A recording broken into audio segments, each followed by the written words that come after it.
Hello, scholars. This is the professor speaking, and I welcome you to Hi, That's Scary, a podcast that utilizes the effects of cannabis to analyze horror cinema. The title of today's lecture is Making the Case for Jennifer Check.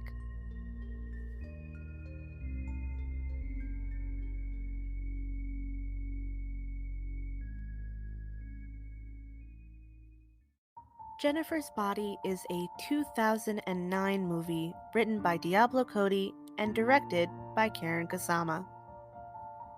The film stars Megan Fox as Jennifer and Amanda Seyfried as Needy. The strains used during the note-taking and film-watching process was Purple Trainwreck Crumble and Strawberry Cough in a cartridge. Both of these are sativa strains, and both have effects on creativity and enthusiasm, which is why I chose it for this. Most of the strains that will be mentioned will likely be sativa strains, simply because I find that helps me best analyze these films. It may work differently for you if you are a smoker. I don't know.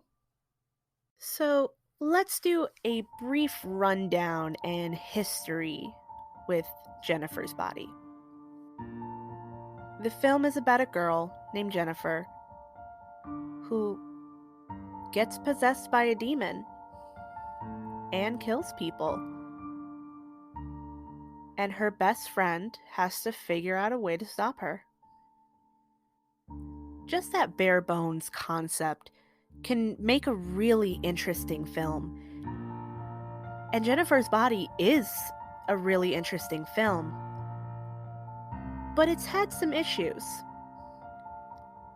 Let's start with the Amazon plot summary. When small-town school hottie Jennifer is possessed by a hungry demon, guys who never stood a chance with her take on a new luster in the light of Jennifer's insatiable appetite. The movie covers that are available when you look at it to stream usually involve Jennifer wearing a cheerleader uniform with tousled hair and a tiny bit of blood in the corner of her mouth. The other one that I've seen is Megan Fox sitting at a school desk in a crop top, plaid skirt, and I believe heels, which I'm going to say now, that outfit never happens in the film. She never wears that. So I always thought it was weird that that was included because it's a very sexy outfit. I personally think it's actually a very cute outfit. But it's not in the movie, so I don't understand why that's being used as cover art. I don't make these decisions. Maybe that's why I don't understand them. So we move on from the movie covers, and we get to the movie trailer.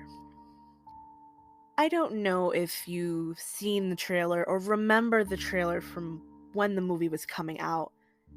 I do, but I still made sure to rewatch it ahead of making this lecture.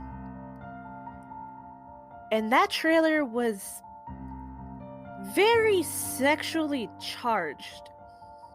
Half of the trailer is of Megan Fox looking as sexy as possible. They show her walking sexily, speaking in a sexy manner.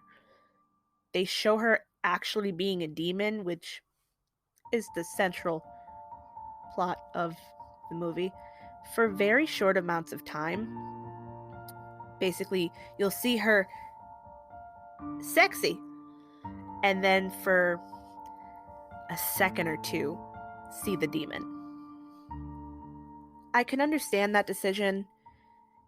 if they wanted to preserve the scares, but it didn't really work because the scenes that they chose to put in the trailers were the main kill scenes. They decide to show her as a demon in the trailer when she's killing people.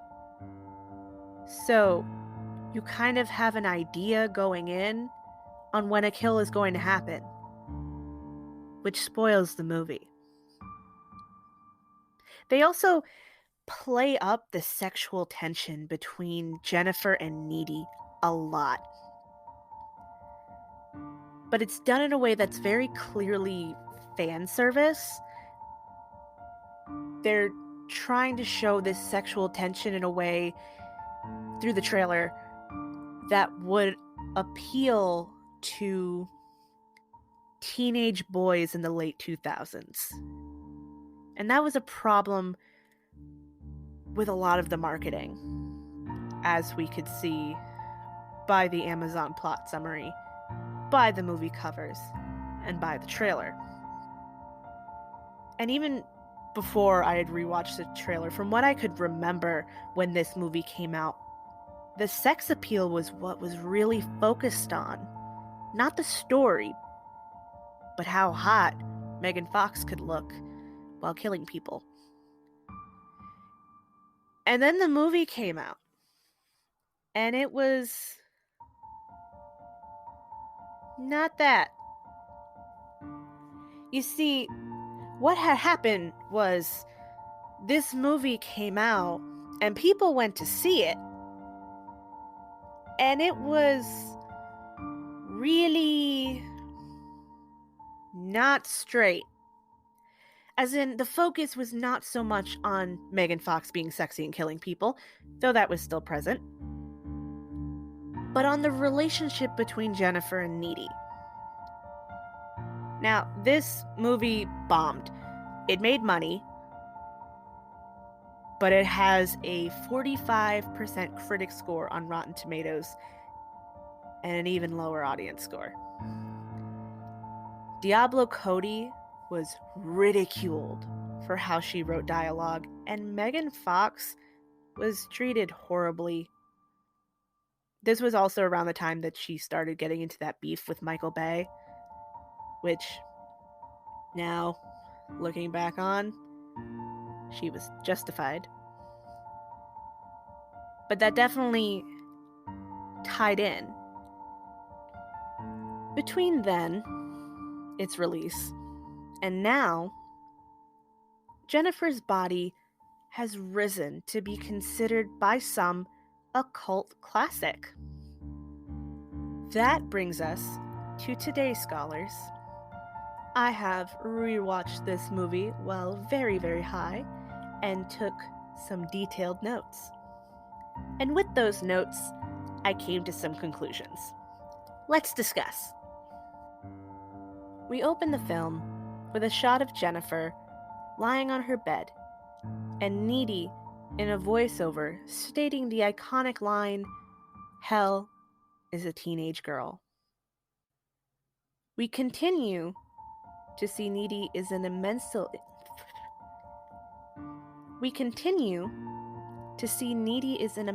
institution and what is known as a quote-unquote kicker. I think that title speaks for itself, though the movie graciously provides us with an example. In the simplest of terms, Needy kicked the shit out of a doctor and got sent to solitary for it. Music is playing through a speaker, and Needy declares that she, quote-unquote, hates this song. We then transition to the main story being told here, Needy being an occasional narrator throughout the film. The story takes place in a town known as Devil's Kettle. It is called that because of their waterfall. Some of this waterfall drops into a huge hole in the rocks, and it disappears. They've sent scientists and dropped numerous things down the hole, and it hasn't resurfaced again. Please note, this is the only time we see her in this cheer uniform. It doesn't come up again for the entire movie, and I honestly find it hilarious considering the marketing. Jennifer's cheerleading. It's a pep rally. She's doing her cheer thing. Routine? Do cheerleaders call it routines? I was never a cheerleader, so I don't know. Any cheerleaders that are listening, let me know. Also, cheerleading is a sport. During Jennifer's routine, Needy waves to her, and Jennifer waves back. Needy then gets called a lesbian by a girl sitting behind her. Needy's last name is also Lesnicki, which was a bit on the nose to me, but I can still appreciate it. This is when the cannabis really started kicking in, so I noticed some things about this moment. Her smile widens. She bunches up her shoulders so they are nearly touching her face. Her neck constricts with this movement and waves with energy. When she turns away from Needy to the rest of the crowd, her smile isn't as bright. It doesn't reach her eyes anymore. Her wave is more methodical, structured, whereas before it was jerky and quick. She's back into her routine. So that level of enthusiasm was only for Needy. After this is when I really started focusing in on body language. After the pep rally, Jennifer goes up to Needy to ask her to go out that night to Melody Lane to see a band. As they're talking, Jennifer is moving in ways many would see as sexy. They're very fluid motions that intentionally push out her chest. When Needy originally turns her down, she pouts. Needy finally agrees, and then Jennifer starts chewing on her best friend forever necklace and looks Needy up and down as she says, "Wear something cute, okay?" And the way she says this is with a lowered voice, and I would say sultry tone. She didn't sound annoyed or demanding with that statement. It sounded flirtatious. After this, we see Needy getting ready with her boyfriend Chip in the room. He's clearly voicing his displeasure at Needy going out with Jennifer instead of spending time with him. As they're having this discussion, Needy somehow senses when Jennifer is nearby and declares so. Chip asks how she knew Jennifer was there, and right as he asks that question, Jennifer calls out to Needy from downstairs. This I found really establishes their bond and some possible telepathy already between them. He even says that they have nothing in common, and Needy disagrees with him. Needy and Chip go downstairs, and Needy and Jennifer end up in this little play fight.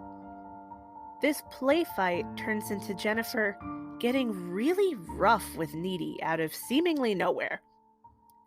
And it immediately made me think of that terrible saying, "He only does that because he likes you," when a boy pushes a girl on the playground.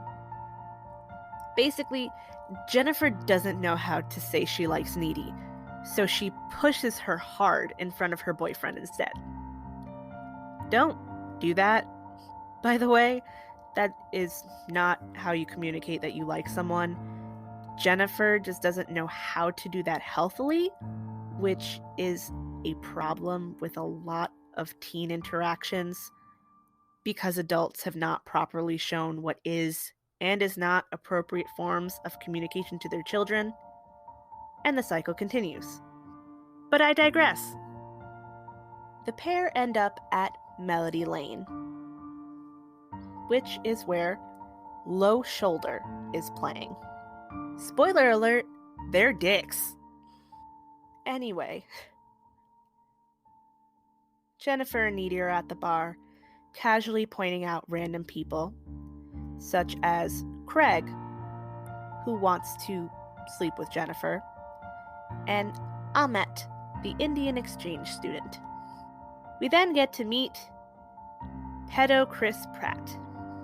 And I call him that because no matter how many times I watch this movie, I can never remember his name.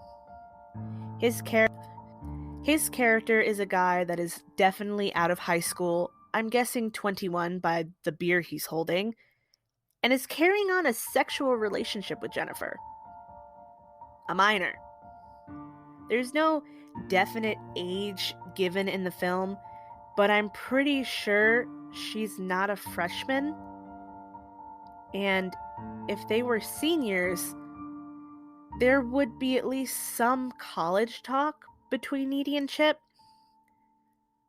So I can only conclude that Jennifer is between the ages of 15 and 17. I personally always thought she was about 16. A 21-year-old having a sexual relationship with a 16-year-old is inappropriate at the least. And I will say this now, if I see one comment about age of consent laws, you will be blocked with the swiftness.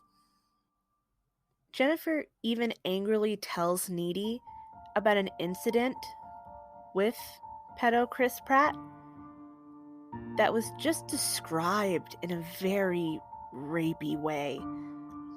So that's setting off bells in my head, because Jennifer's behavior makes sense if you look at it through the lens of Jennifer being a victim of sexual abuse. She's being groomed by this man who has sexually abused her. She's hypersexual and has issues conveying emotions healthfully. She needs to be in control. All signs. After this is when we really get the ball rolling in this movie. Low Shoulder meets Jennifer and Needy, and the lead singer strikes up a conversation with Jennifer. When Jennifer leaves to go get them drinks from the bar, and Needy is off to the sidelines, the band members of Low Shoulder start questioning, loudly, if Jennifer is a virgin.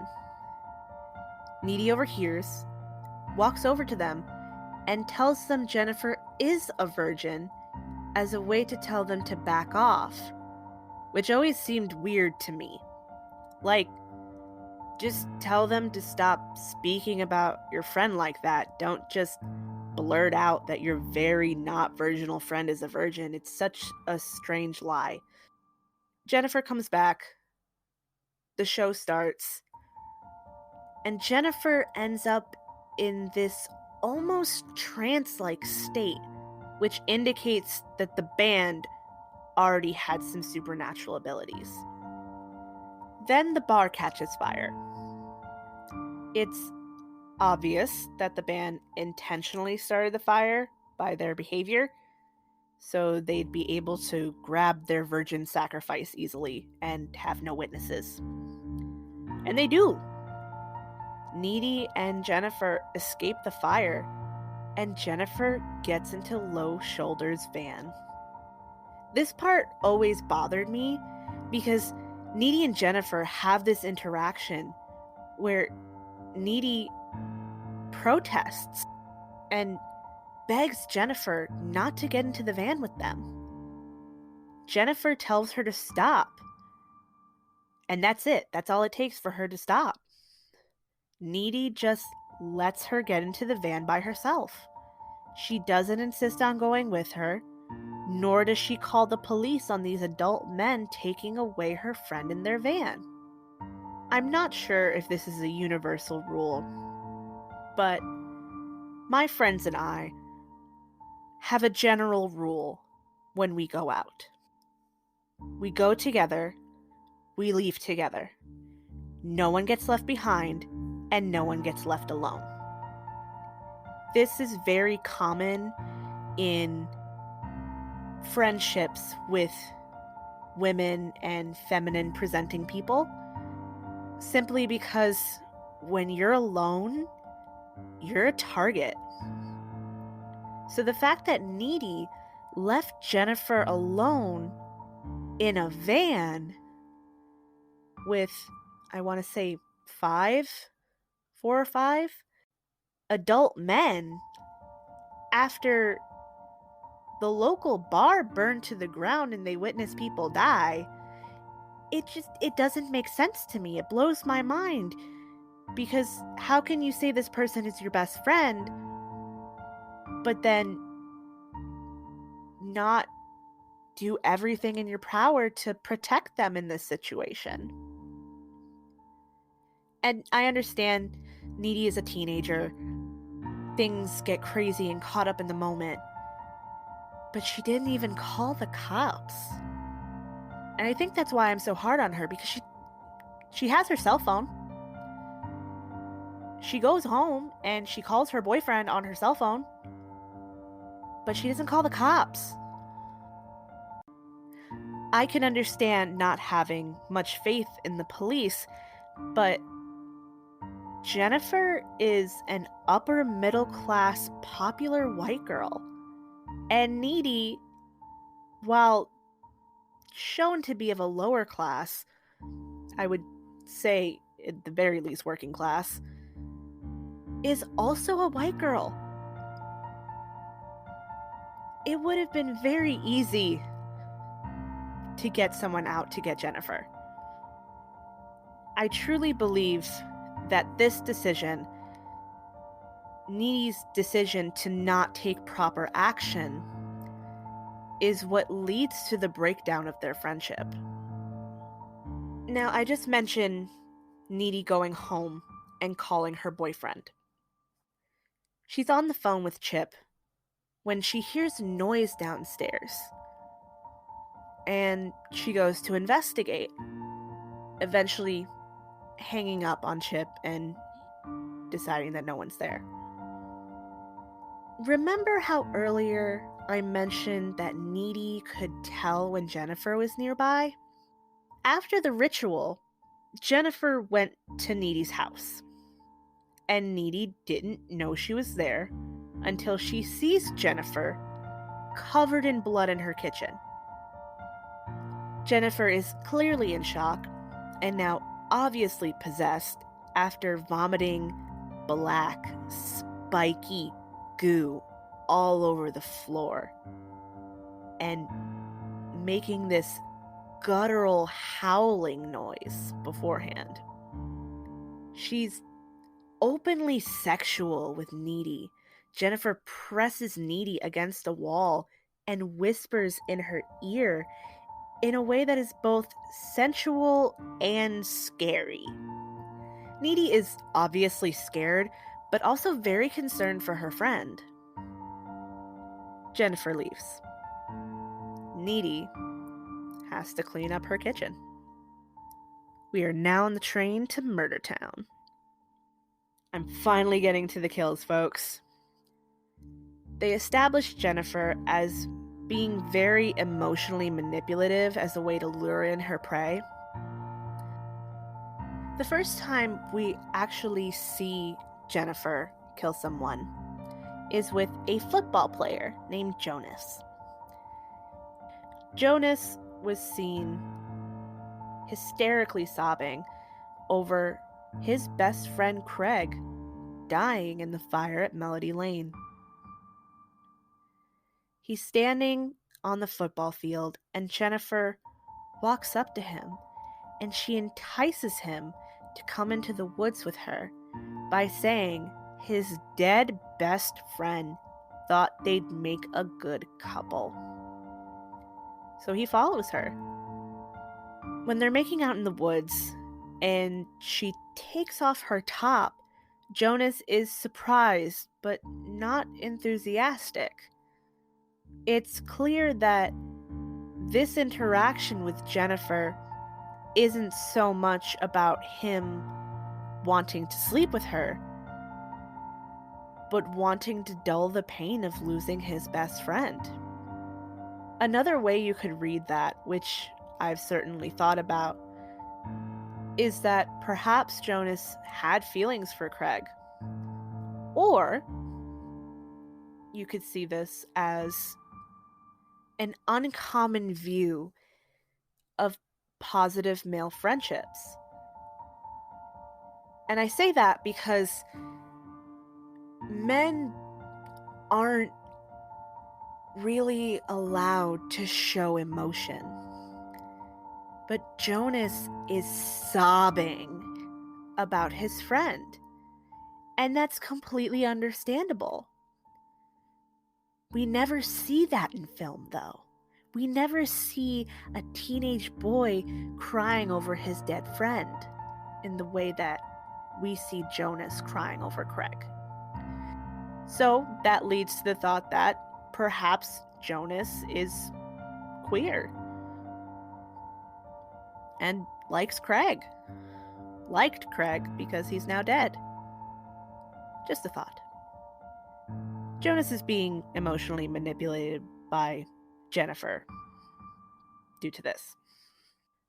Jennifer, after taking her top off, eats him and leaves his body in the woods to be discovered by J.K. Simmons. Yes, J.K. Simmons is in this movie and he has a claw hand.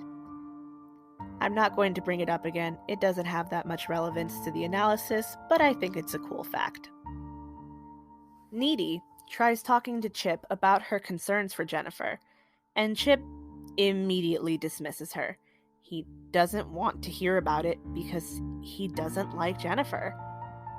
Jennifer calls Needy and tries to tell her about her powers, but Needy dismisses Jennifer, like how Chip did to her, in favor of talking to Chip. Jennifer lashes out at Needy for not listening by bringing up Chip in a sexual manner. Once again, trouble properly communicating her emotions. The next victim is Colin, who Jennifer emotionally manipulates as well. Colin asks Jennifer out, and she initially declines. Needy mentioned that she thought Colin was cool, and Jennifer then decides she wants to go out with him. The two girls are viewing this action through two different perspectives, in my opinion. Jennifer interprets this action as a way to get Needy's attention, while Needy is viewing this as a way for Jennifer to show dominance over her. This would be solved with communication. We get treated to this wonderfully done scene going back and forth between Needy and Chip and Jennifer and Colin. While watching this scene, all I could think is that Jennifer planned this. This scene involves Needy and Chip leading up to and engaging in coitus, and switching to Colin meeting up with Jennifer and Jennifer murdering him. Jennifer timed her killing Colin so that Needy would feel it while she was having sex with Chip. Jennifer was jealous that Needy kept choosing Chip over her, and being a demon would know about that telepathic link they share. This was definitely planned, but it also highlighted an issue I have with Chip. Chip is a bad boyfriend. He repeatedly dismissed Needy whenever she brought up Jennifer because he didn't like the fact that Needy was so close with her. In the beginning of the movie, He tried insisting they had nothing in common, arguing when Needy said otherwise. But the icing on the cake was this scene. Because while Chip and Needy are having sex, Needy gets the telepathic link to Colin's murder and is very clearly in distress. Chip, being the most inattentive partner ever, keeps going, not looking at his girlfriend or realizing the noises she's making sound much more scared than pleasured. He only stops when she screams in terror, and he has the audacity to ask if it's because he's too big. I shit you not, he actually asked her that. That line was the line that made me hate Chip. And it was the scene that convinced me that Jennifer doesn't like Chip, not only because he was taking Needy away from her, but because she knew he was a terrible boyfriend while doing so. Chip also displays more bad boyfriend traits further along in the film. After Needy has her freak out at seeing/feeling Colin get murdered, she races home. She goes to her room, she lays in her bed, and she finds Jennifer there. Fresh from a feeding, Jennifer is openly sexual with Needy again. She eventually decides to tell Needy what happened after the fire, displaying that her previous sexually charged actions were a wall to keep from having to be vulnerable. Jennifer tells Needy of how the band sacrificed her to Satan for fame, but the ritual required a virgin, and since she wasn't a virgin, she came back to life. Jennifer then ends up kissing Needy, and Needy kisses her back. We are greeted with a minute-long close-up of their makeout session, which I found a bit gratuitous, but I'm also not complaining. Needy breaks the kiss and starts freaking out. She's not freaking out about the kiss. No, she's freaking out about Jennifer being covered in blood in her kitchen the other day. Which I get. Jennifer says that after she left Needy's house, she found Ahmet, the Indian exchange student that was at Melody Lane. Originally, they thought he had died. There actually was a moment where you see a beam fall and it looks like it fell on him. It turns out he survived, but no one saw him. Jennifer encounters him after leaving Needy's house. She asks him if anyone knows he's alive, and he shakes his head no. So she grabs him by the hand and says that she's going to take him somewhere, presumably for help, and then she eats him. This really felt like such a sad moment to me, because Ahmet was just the Indian exchange student, and it's fucked up that he died. Okay?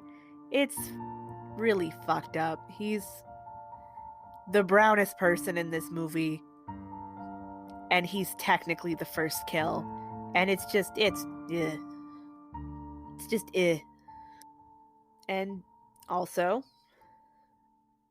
I can understand why Jennifer ate him. I'm not condoning this action, by the way. But she was just murdered and brought back to life and is possessed by a hungry demon, and she needed to eat. When an opportunity presents itself, like someone being presumed dead in an accident, and you need to eat people, well, that person's the obvious choice. Once again, shouldn't have done it, but like it happened. There's a clear shift in how Needy views Jennifer because she focuses on the things wrong with Jennifer and never shows any sympathy for the traumatic situation Jennifer went through. And when I say she doesn't show any sympathy, I mean we go through Jennifer telling this traumatic story, and after she mentions what happens with Ahmet, Needy immediately jumps to pointing out that eating people is wrong, there's something wrong with you, things like that. So she doesn't take the time to at least comfort her friend who was murdered. Like, I want to think about that for a second. Imagine yourself in this situation, like I'm doing with myself. I think that if my best friend was in my bed with me, telling me of how a group of men kidnapped her and murdered her, and that she came back to life with some kind of powers, and those powers require her to eat people, and one of the first casualties was an innocent person, I want to say I would still at least give my friend some kind of sympathy for that situation. She doesn't really have a choice here. She doesn't have a choice on whether or not this demon is inside of her, just like she didn't have a choice on getting murdered. It always made me sad that Needy immediately goes to attacking her friend who, yeah, did something messed up, but like completely glosses over all the trauma that she just went through. Jennifer is hurt by this, and she once again lashes out instead of communicating. She mentions that Chip has been looking attractive to her and reminds Needy of when they were children and would play boyfriend and girlfriend with each other. Needy tells her to leave, so she does. The next day, Needy tries talking to Chip about Jennifer, and he doesn't listen, even though what she's saying is a negative thing that he had previously agreed with. He wouldn't even humor Needy and let her lay out all of the information. He cares more about going to the school dance than Needy's feelings. I can understand being skeptical when your significant other comes to you and says, "Hey, I think my best friend is possessed by a demon."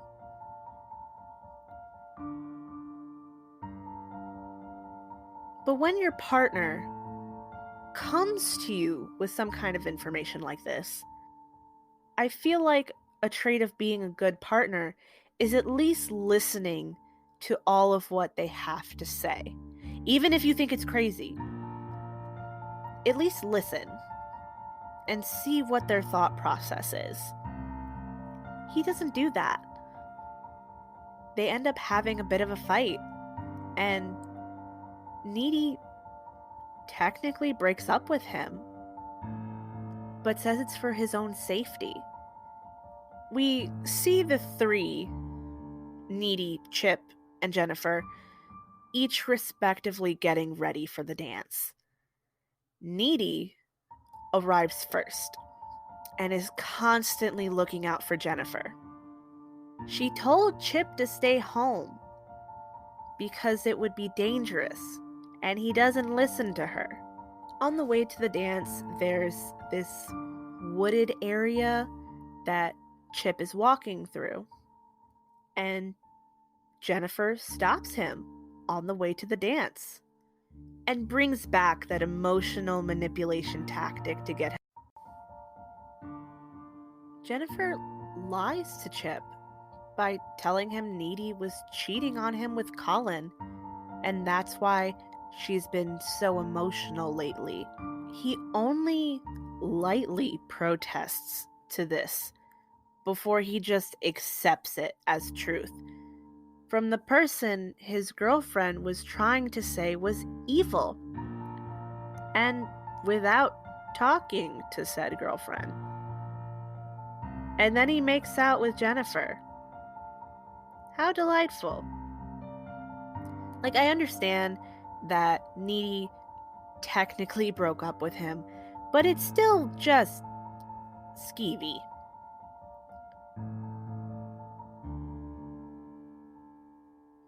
Based on the previous scenes, I came to the conclusion that Jennifer picks Chip to eat for 4 reasons.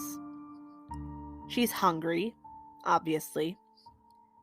He was alone and easy to take to a secluded feeding spot unnoticed. And she's hurt by Needy's rejection and wants to get back at her.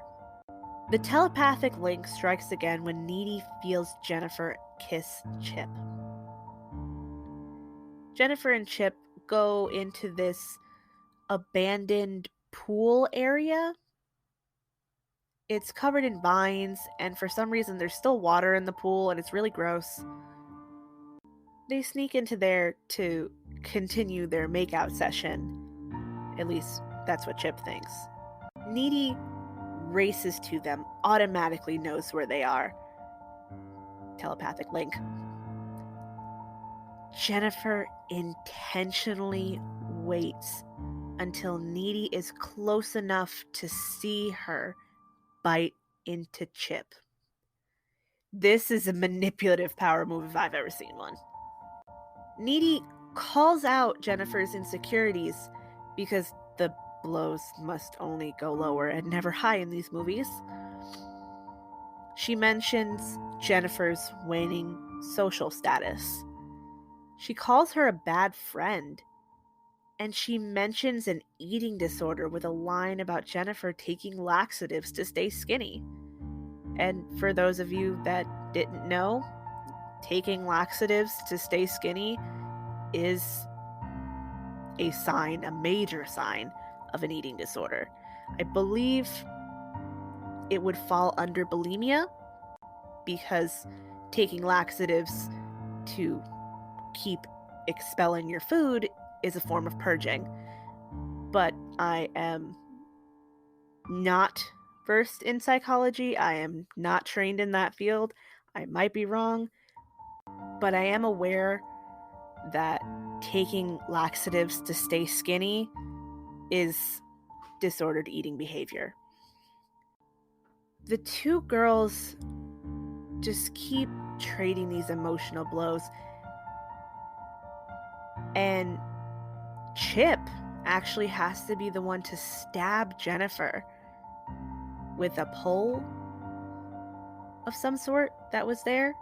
Maybe a pool skimmer that was left,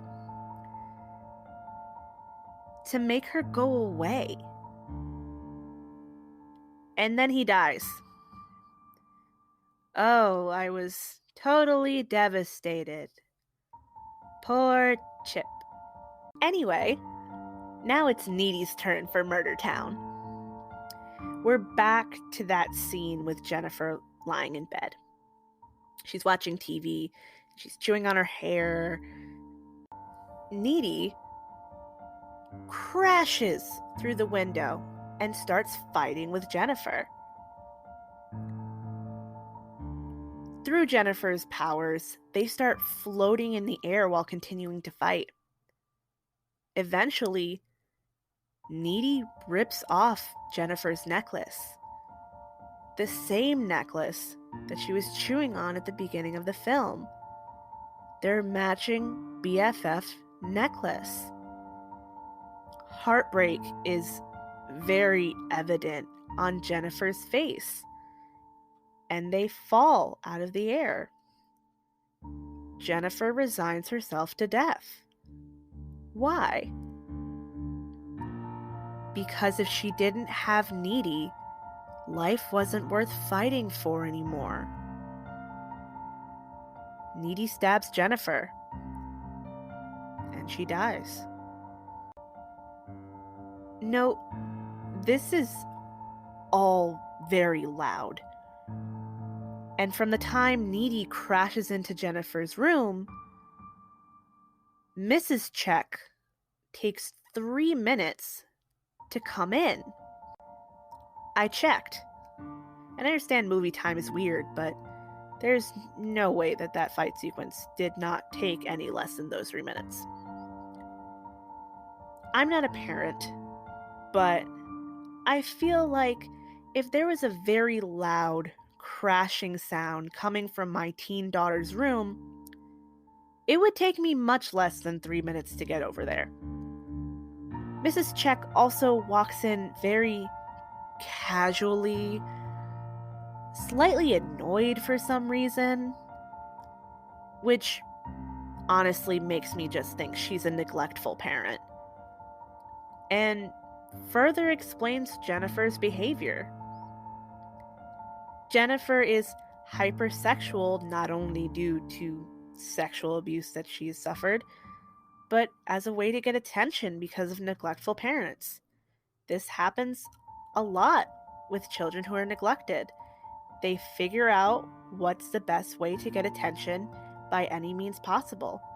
And oftentimes, it's through something considered negative, like being very sexually promiscuous.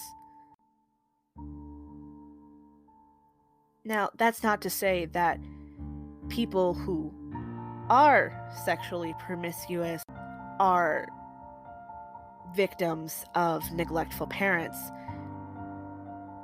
But it is common to see these traits manifest themselves in children with neglectful parents. And there's a distinction with that I wanted to make clear. Obviously, because Needy killed Jennifer and Mrs. Check walks in as Needy is pulling the box cutter out of Jennifer's chest, she ends up in the mental institution that we see at the beginning of the film. During the floaty fight, Needy was bitten by Jennifer, and that transferred some demon energy to her. While she is in solitary, she ends up floating all the way up to almost the ceiling where there's a window. And she kicks it out and breaks out of the institution. She's walking down a road and she sees this little stream of water. And at that little stream, you see orange balls, which ties back to the beginning of the movie that explains why the town Devil's Kettle got its name. The waterfall, the gorge hole in the rock that they didn't know where the end was. They dropped orange balls down that hole. When Jennifer was sacrificed by Low Shoulder, she was sacrificed by that hole. And they threw the knife that they killed her with in that hole. Next to these orange balls that Needy finds is the knife. So she takes it with her. Her main objective in that moment is to find Low Shoulder and violently murder them. And she succeeds, leaving them in their hotel room to be discovered by a group of fans. Poetic justice. None of this would have happened if not for them, and Needy wouldn't have had to kill Jennifer.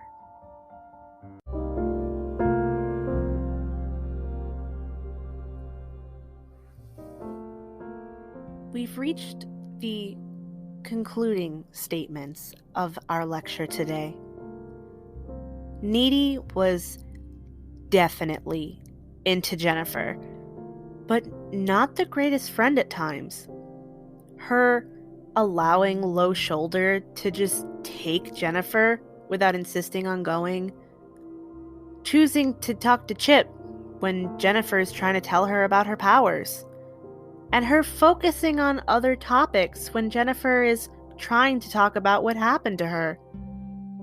There's always talk about how Jennifer did Needy dirty, which she did, don't get me wrong, but Needy did her dirty too.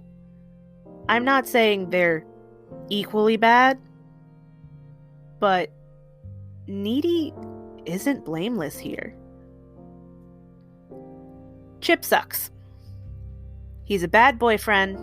He does not care about his girlfriend's feelings, treats her like a fleshlight during sex when she is clearly distressed, believes Jennifer's cheating lie with pitiful resistance, and then kisses Needy's best friend. Not cool. We need to cut Jennifer some slack. Jennifer is often seen as just this narcissistic mean girl. She makes bad decisions, yes. She can be emotionally manipulative to get what she wants, yes. She doesn't communicate properly with Needy, yes. But Jennifer is also clearly in love with Needy and doesn't know how to convey that healthily. She's a victim of childhood neglect and sexual abuse. She went through the ultra-traumatic experience of thinking she was going to be raped, to instead being brutally murdered, and then coming back to life, possessed by a demon. Jennifer has some trauma, likely some post-traumatic stress disorder, and put up so many walls, only to let Needy be the person she allowed herself to be close to. Even then, there's still walls between them. Jennifer shouldn't have eaten the innocent. That is wrong. But I understand how she ended up there. And I understand why she behaves the way she does. Alright folks, that's all I have for you today. Tune in for next week's lecture where we will be discussing The Stepfather, a 1987 film that tells the story of a man seeking perfection by any means necessary.